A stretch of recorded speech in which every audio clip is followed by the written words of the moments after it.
Okay, a viewer requested the 2018 full year horoscope astrology report. We're now into the full moon, which will be September 24th, Monday at 10:54 p.m. here in New York, New Jersey. I'm in East Coast, of course.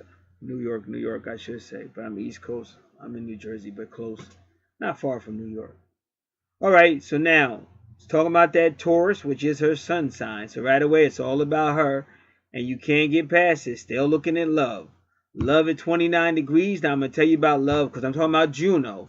If you don't know where I'm at, look to the right. To look to the space chart, the transit chart, the universal chart to the right, and you have two things going on. Well, really, and that's interesting. The main thing you want to look at is that Juno. That's a serious relationship, and it's at 29 degrees. That's a critical degree. Now, that's the funny, it could be like when it's a critical degree, it could be critical dysfunctional, but it could all be, or it could also be critical something coming out of nowhere unexpectedly. And when I see that Uranus retrograde, that's also something that can come out of nowhere, some type of extreme, too hot or too cold, but no compromise. And that's at 1 degree. So that's actually in the next house. But even if you look at it, it looks like it's in this house. In fact, you know what? I'm wrong. It is in this house at 1 degree. It's counting up from 1 to 29. So Taurus is about to be shook up a little bit. Taurus is about to be shook up a little bit.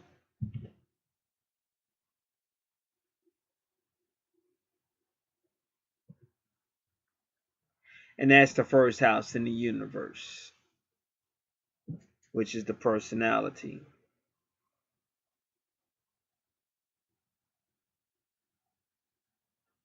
Go into this second house, which is communication, but it's really nothing there. Gemini. So, could mean a couple of things. Money, because the second house is money, possessions, value system. But remember that the second house is ruled by Taurus, and we just said about Taurus in the first house.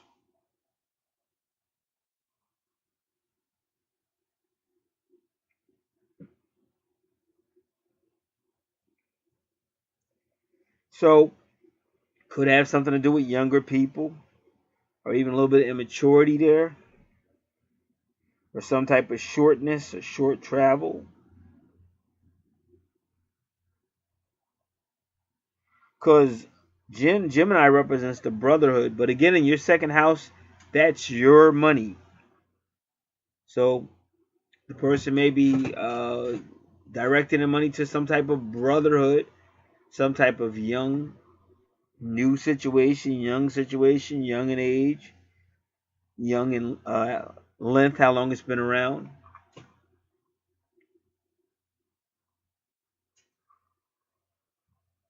Then going right into the third house of the universal chart. And when you look at her Gemini, it's basically the same thing. It's really not a lot there. And her third house is really her third house, which is ruled by Gemini. Now, when you go into the universal third house,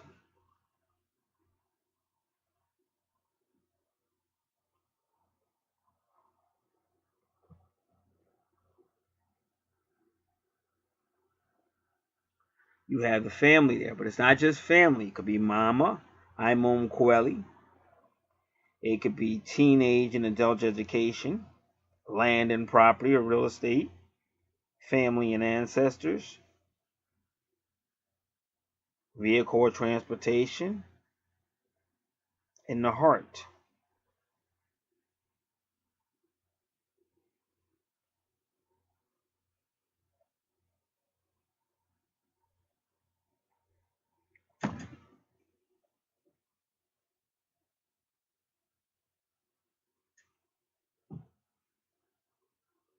And that's all in the third house. But again, the third house, like I said, is going to be younger ones, siblings, Could be creativity, some type of communication, some type of travel, not too far. But the brotherhood, the family.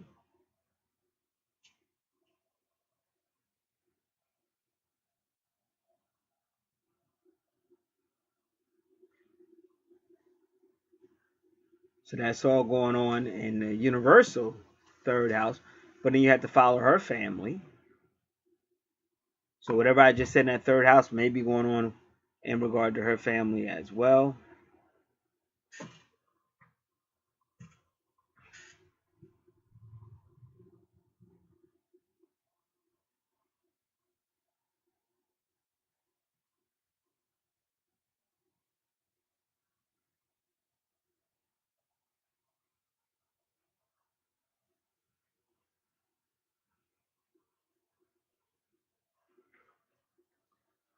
When you move on to the fourth house in the universe, Leo's there and the true north node is there. So the universe is looking at the fourth house, primarily present life purposes, because that's what the true north node means.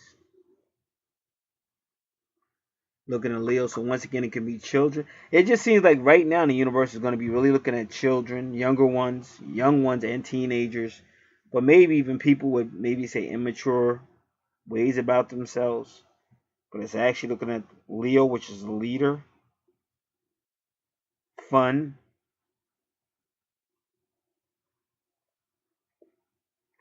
recreation, getting out, having fun. Again, young ones.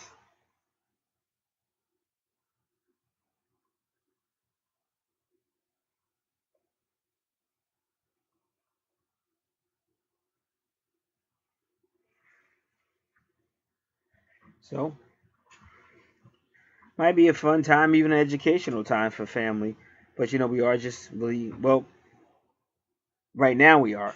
Most people are just starting to go back to school. Today's only like the 12th, but this chart is for the 24th. But that's kind of like what it's looking like. Now in the fifth house, well, then where her Leo is,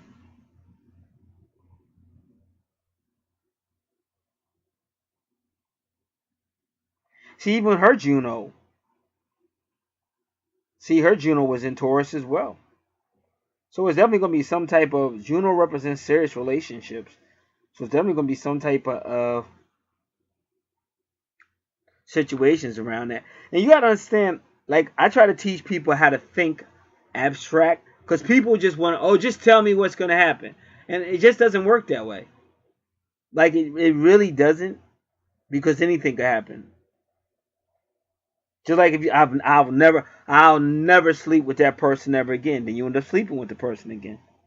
Oh, I'm not attracted to that person. I would never. But then you end up doing it. So life is not cut and dry. Especially when you got a Uranus retrograde, anything could happen.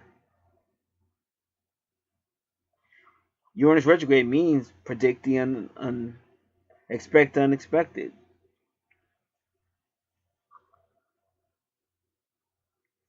So I try to teach it the way it really, really is. I mean, it was a female around me all the time. I was never, I was just indifferent towards her. I knew her, but I never really took her seriously. And then the female I was actually in a relationship with, we broke up or whatever. And then that other female said something to me, and that was the first time I ever looked at her differently. And then me and her hooked up. But had not have been for me and the female I was with breaking up, that would have never happened. So that's what I'm trying to tell you. If you got it, you got it. If you're gonna do this, do it the right way. Do astrology the right way. And what happens, like I keep trying to tell everybody, you can't do it based on, well, oh, this didn't happen or that didn't. No, this is a long, constant walk with the stars, with the universe. That's why if you want to talk twin flames, some twin flames know they're twin flames and they still don't hook up for 10, 15 years. Then they finally hook up. And then once they hook up, that initial stuff is beautiful and unbelievable. So this is how it is.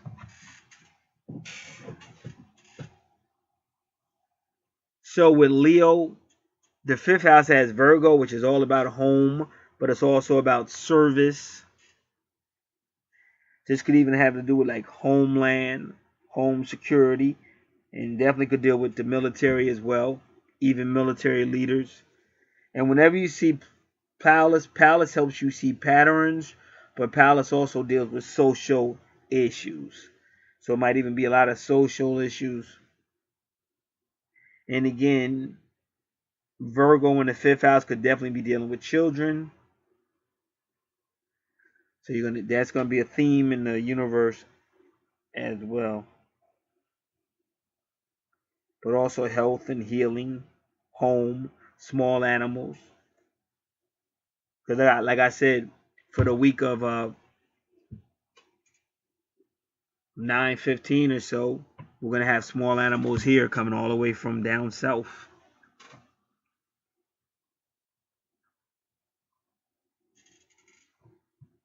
Could deal with co-workers, because believe it or not, Leo just left the 10th house not too long ago, so you may still even be dealing with co-workers. Like that's what I'm trying to tell you. See, your job, that is kind of like your home, because some of those people you're with for more than 40 hours a week. And once you start getting along with people, they really do become like your extended family.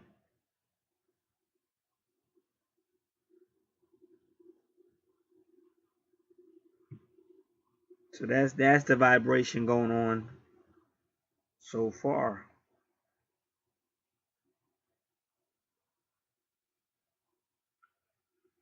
And then go back to her Virgo, and then her Virgo has a true north node, and her Leo has money. So she may see money coming to her from a family source during this time, educational source,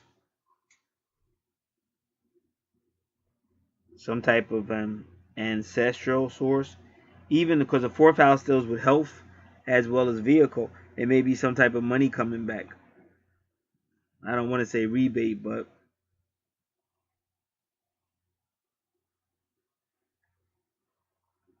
and even real estate. But she may know a person connected like that, just happens to give her money or give her a gift, but that's still kind of connected to possibly the real estate. These are all possibilities.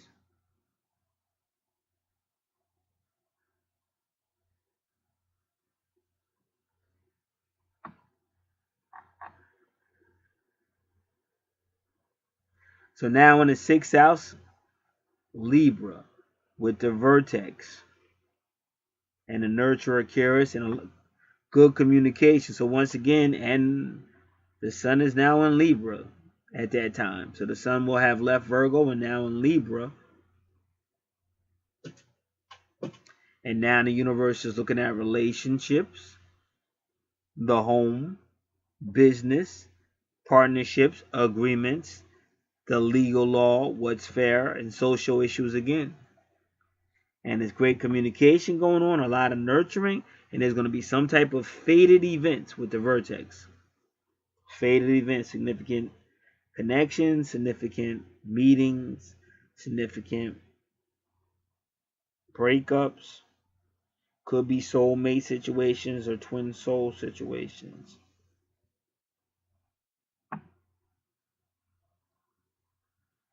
So that's Libra in the sixth house. When you look at her Libra, also the vertex. So you can't get past this. All this stuff, Juno, the vertex with Libra, this is all relationship information. But again, you see a Pluto retrograde. And again, Pluto retrograde is telling you something has to go. But that's on her chart. Something has to go. So we're still dealing with issues that we've been dealing with for months. Because when you look over to that chart, Pluto retrograde is in Capricorns.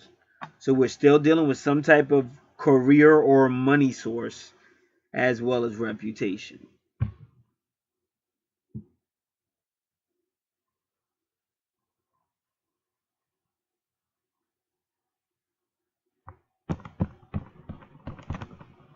And that's your seventh house. So we still got that relationship shakeup going on a little bit.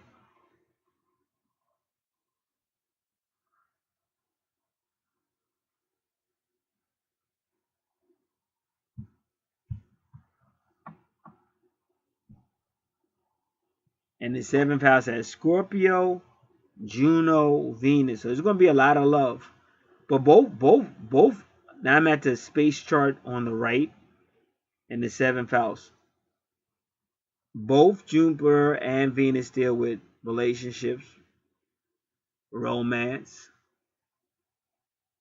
And they even got part of fortune there. So right now, this is a great time for really the Scorpio energy and maybe even a Libra energy. Because remember, Venus rules Libra and Taurus. So this may be a great time this week with this full moon. And remember, the moon and Scorpio deal with the soul.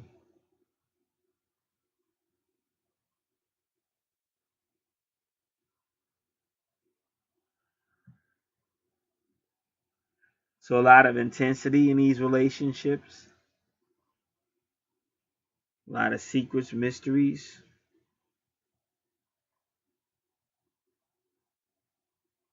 But finances may be looking good. And the so-called love will be looking good with both Venus, Scorpio, and Jupiter. You almost can't go wrong.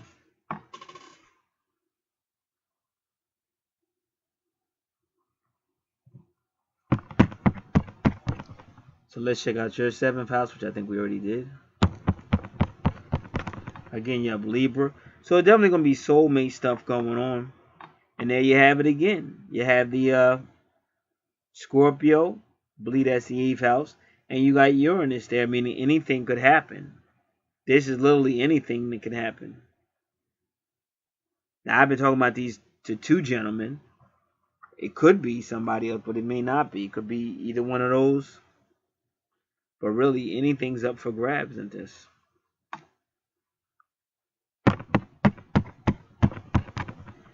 Eighth house with Sagittarius in it in the universe. And Sagittarius is over there with Neptune. So there's going to be a lot of telepathy, dreams. Again, anytime you got Sagittarius, especially Sagittarius with Neptune, these are people that are tapped into really like the universe as well as the world around them.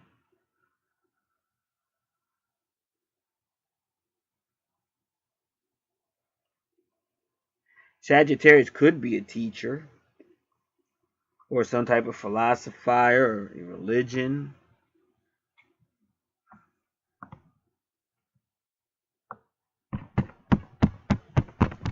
So now at the 9th house, there you have it, Capricorn again with Saturn. And I think Lilith is direct. And Vesta. Vesta both at 2 degrees, Vesta and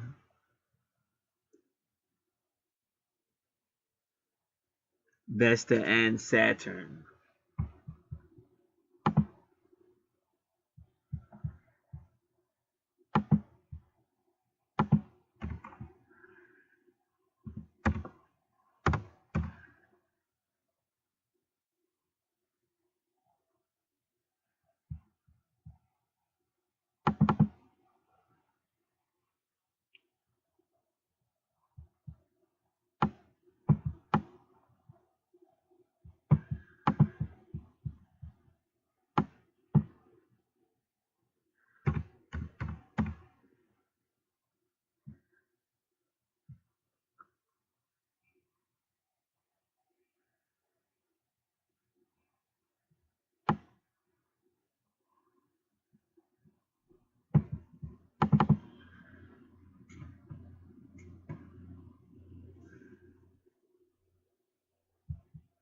Give me a moment, y'all.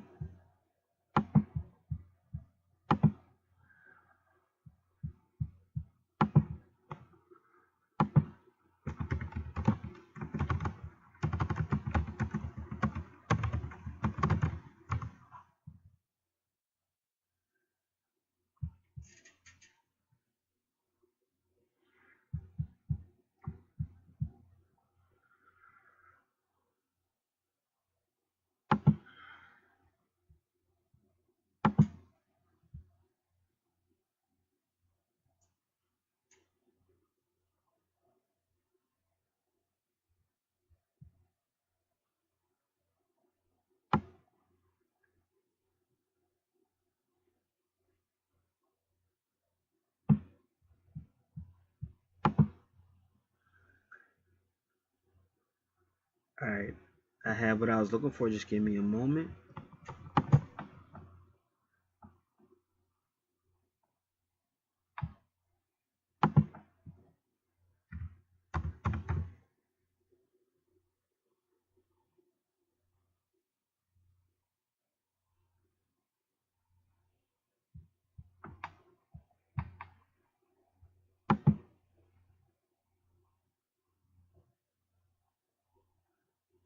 So they're saying the Vesta conjunct Saturn can give a passionate and a ruthless intensity to accomplish what it needs to get what it wants.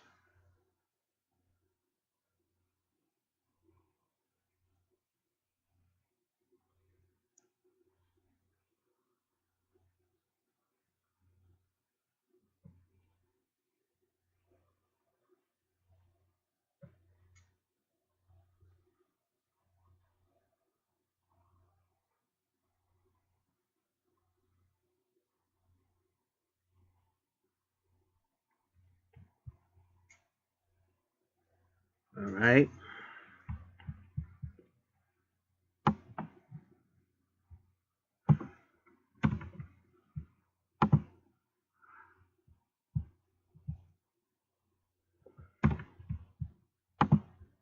Give me one.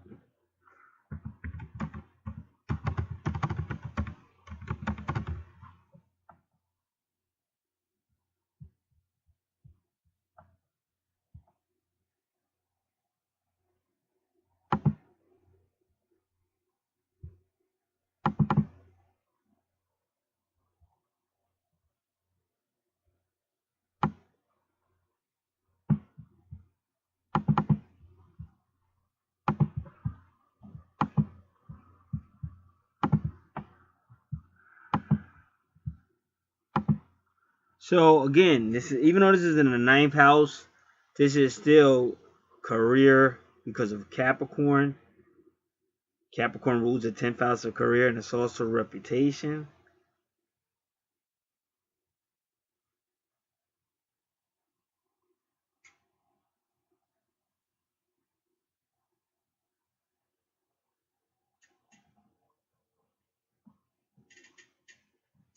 So again, Pluto is saying something has to go in order that if you're relying on something too much, Pluto retrograde will take it away so that you'll learn how to rely on something else or to grow. Because as long as you're relying on that, you won't be able to grow where the universe is teaching you to grow. And remember, Pluto and Saturn both teach lessons. Saturn deals with a lot of karma. And Pluto rules Scorpio, so it also is dealing with the soul and past life and lessons that must be learned in this life.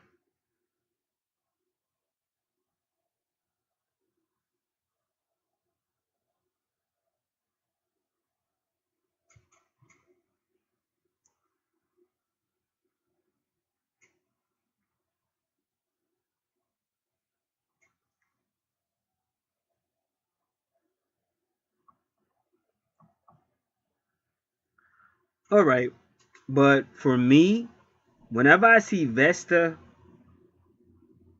conjuncting Saturn, it's usually because Vesta is a priestess. She can also be sexual and black. Plus, wherever you see Vesta at, is be careful because that's where you'll burn your energy out.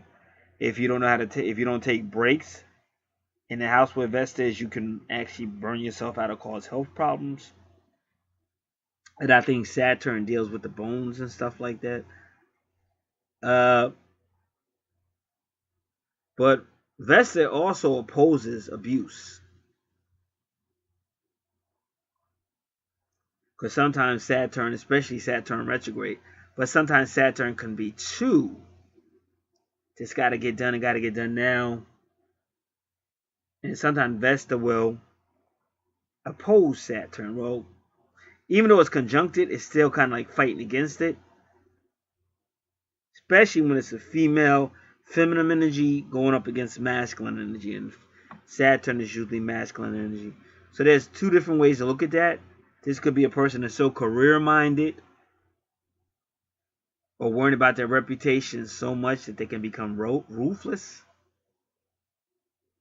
or it might actually be Vesta going up against some type of aggressive or masculine domineering energy.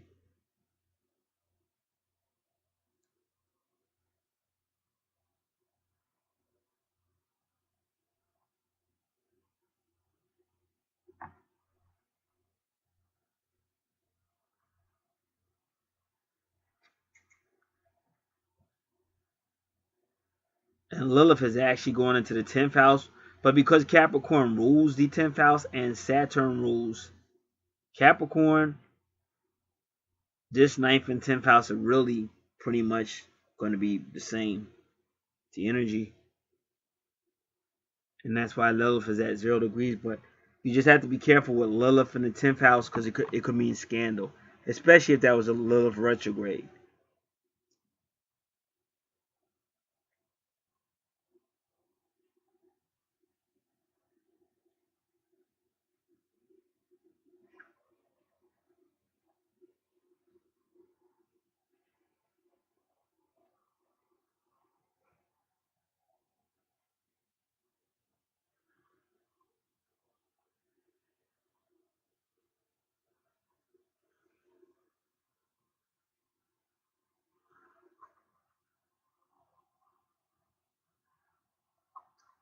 And then medium Coeli also deals with the life purpose, still dealing with Leo. So Leo is not, because last time I checked, like around now, Leo is in the 10th house with medium Coeli.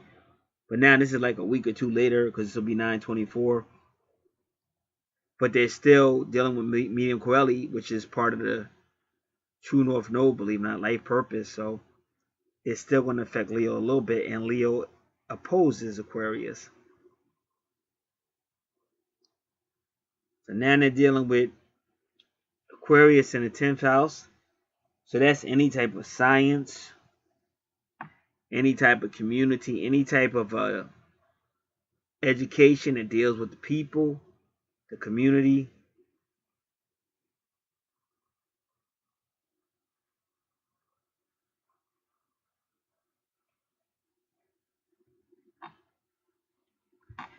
But you want to make sure you understand what Mars and Aquarius.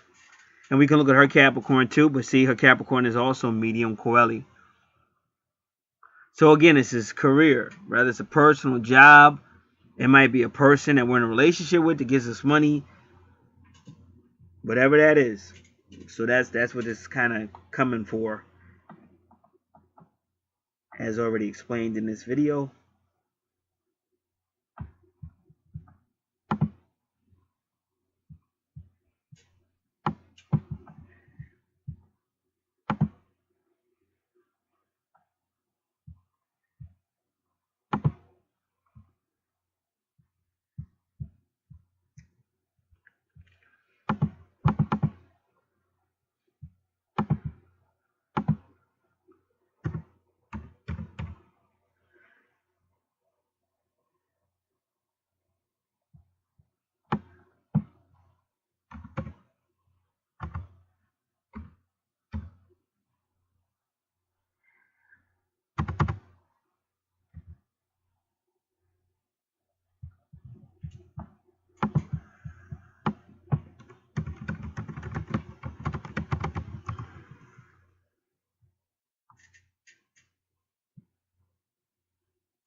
So Mars just has a lot of energy, a lot of passion. based on the principles of freedom and equality. They're forward-thinking reformists, and they have revolutionary leanings. But again, that would take you to that Uranus, because Uranus rules Mars.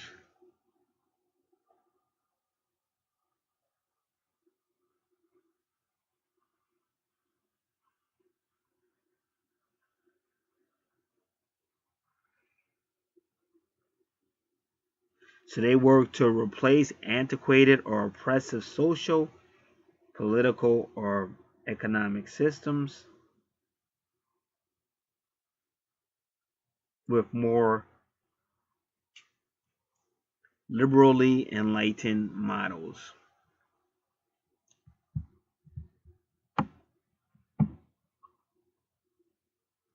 So again, one of those could mean one male energy, and the other one could be the other male energy.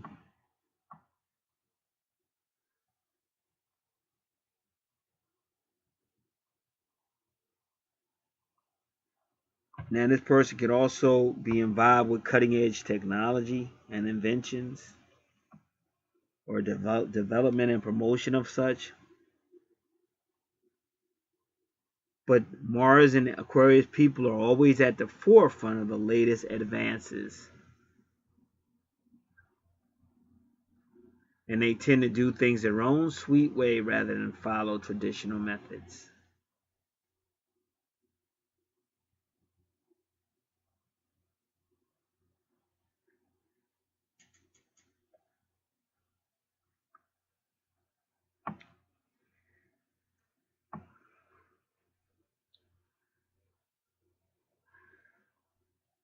So they function most effectively when operating as part of a larger group or movement dedicated to bringing about useful social and humanitarian changes. But they may be addicted to change even if change isn't even necessary.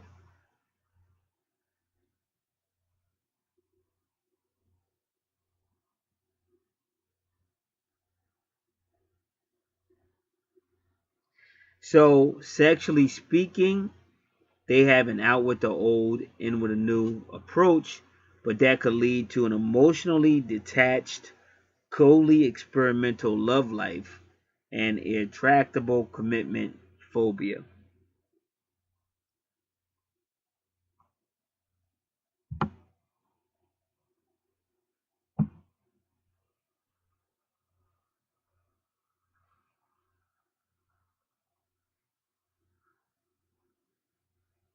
They don't like to comply.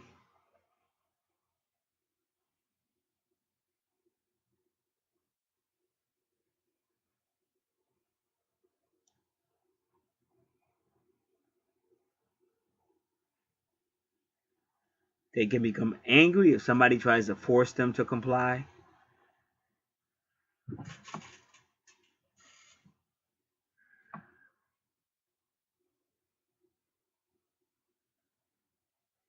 They encourage people to don't just do it, find out why. But if they're in a common team fighting for a common purpose, then they'll willfully follow orders. But they have to respect the orders and believe in them. Their battles are at an ideal level. And I read one where it said that's how they make love too. It has to be like an idea, kind of like it has to be inside their head. It can't just be sexual. It has to be more than that.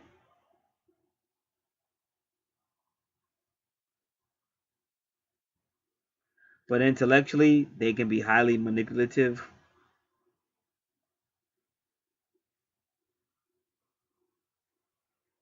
but they tend not to use emotional pressure or physical threats to get what they want. And if somebody uses those tactics on them, they will they will hold those people in contempt.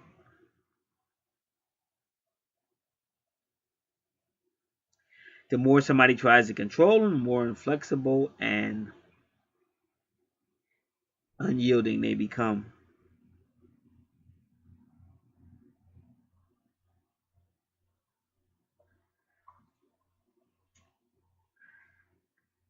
They can be intensely stubborn.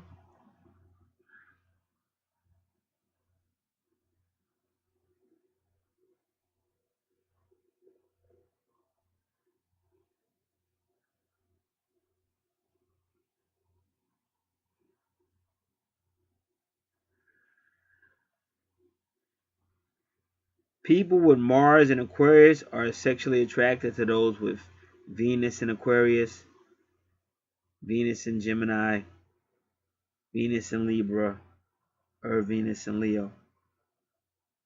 And they might be saying Gemini, Libra, Leo, and Venus in Aquarius.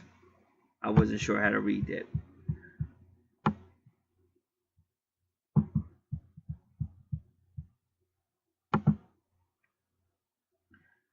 So that's what you got going on in the 10th house of the universe right now. It's really a shakeup for the world.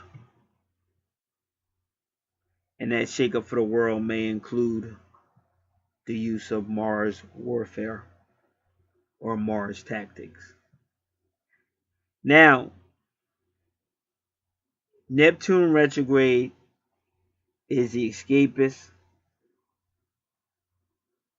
can take you into a fantasy world. Neptune is called the deceiver. So the problem with the 11th house, which friends, association, and groups, is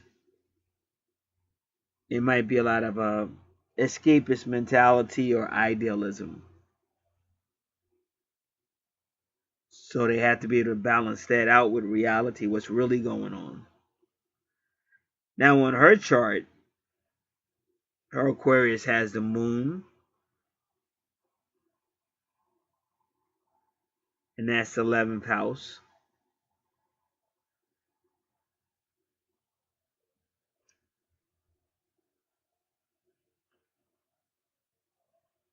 So we just want to make sure that we're helping the brotherhood without damaging ourselves. Because that's what she has. She has a lot of palace means social issues, but also patterns. And you see a lot of Pisces there. So she may find herself in a fantasy right now. Fantasy kind of like idealistic world. So she has to be very careful because, again, that's how we make mistakes. Because we don't really size it up, and then we go with what we think it should be like or what we feel it's going to be, and then we get hit with a reality check, and then we're wishing we hadn't allowed ourselves to be so naive and or vulnerable. So with the placements going around, we want to be very careful that we're maybe not rushing into things, taking it slow, and make sure we're looking at things realistically. And again, whenever you see Mars, you have to be careful because Mars tends to sacrifice itself. Your Mars is in the 12th house, so this will be a person who's willing to sacrifice their own personal needs and things of that nature for other people. And that's not wise. Make sure you know when to say no. It's okay to help out. That's what you're supposed to do in the 12th house, but not help out so much that you burn yourself out. And then, people are still going on about their daily lives, but now you're burned out and can't pay your own bills because you let those people basically burn you out or even run over top of you. So that's as far as we can go with this space chart and natal chart, transit chart, and natal chart for the full moon week of September 24th, 18. And when I first started doing these videos, I did explain what a full moon is, what a new moon is. So you want to make sure you know that information to have a good idea of what's also going to be going on. And it will be, again, in the sign of Aries, just entering Aries from Pisces. So again, that's going to be even more internal aggression. So be careful because, again, people blowing off at the handle. And look where it's at. You got Uranus over there at 1 degree in the very next house, but this is the 12th house of reckoning and karma and Chiron is retrograde, meaning it won't really be healing. So this will be a time to watch out.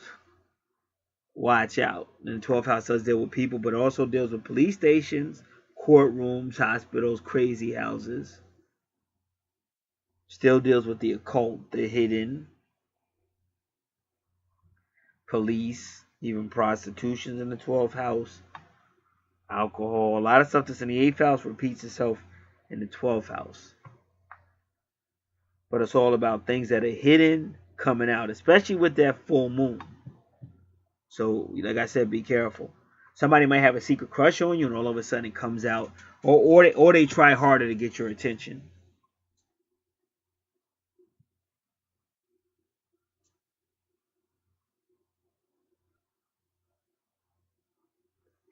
During this time period.